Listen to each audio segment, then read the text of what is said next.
আমি চুরি করিনি, আমি সত্যি বলছি, খোদার কসম। আমি চোরকে শনাক্ত করতে পারবো। না পুত্র আমার, এটা তোমার কাজ নয়। আমি আপনাদেরকে নিশ্চয়তা দিচ্ছি, আপনারা কি চোরকে শনাক্ত করতে চান না? চাই, কিন্তু তুমি কি করে চোরকে শনাক্ত করবে? আমার আব্বাজান শিখিয়েছে, তিনি ফয়সালা নির্ধারণে দক্ষ ছিলেন।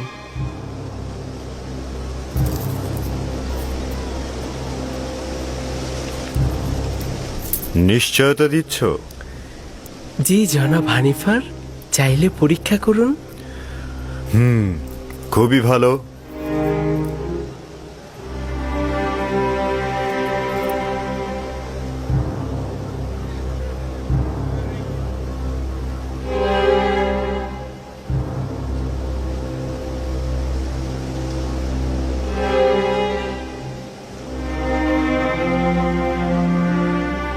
আমি জানি চোরকে।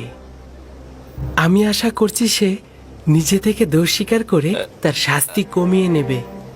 আসলে যেদিন রাজমহলে চুরি হলো সেদিন আমার পাহারার দায়িত্বই ছিল না, আমি তো সেদিন আসিনি। আমি যে চুরি করিনি এটার কোনো সাক্ষী নেই, তবে সত্যি করে বলছি আমি নিজ চোখে নীলিফারকে চুরি করতে দেখেছি, খোদার কসম।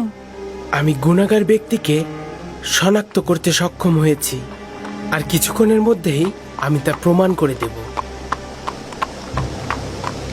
জনাব হানিফার, আমি চোরকে শনাক্ত করে ফেলেছি, আপনি অবশ্যই তার গর্দানটা কেটে ফেলবেন। আমি শুধু চাইছি তাকে শনাক্ত করতে। একবার শুধু শনাক্ত হোক। তাকে কোনরূপ ক্ষমা করা হবে না, শুধু শনাক্ত করুন।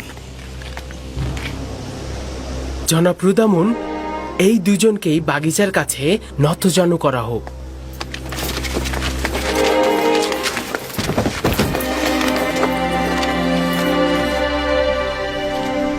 তাদের চক্ষু যুগল বেঁধে ফেলা হোক। রুমাল নিয়ে এসো।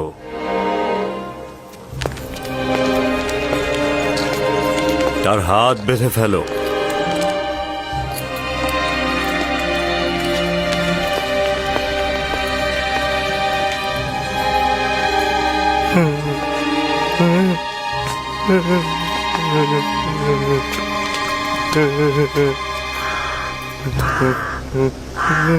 আরো একবার চোরকে সুযোগ দিচ্ছি, তুমি নিজে থেকে দোষ স্বীকার করো, শাস্তি কম পাবে। কিন্তু আমি যদি শনাক্ত করি তাহলে অবশ্যই তোমার গর্দান কাটা হবে।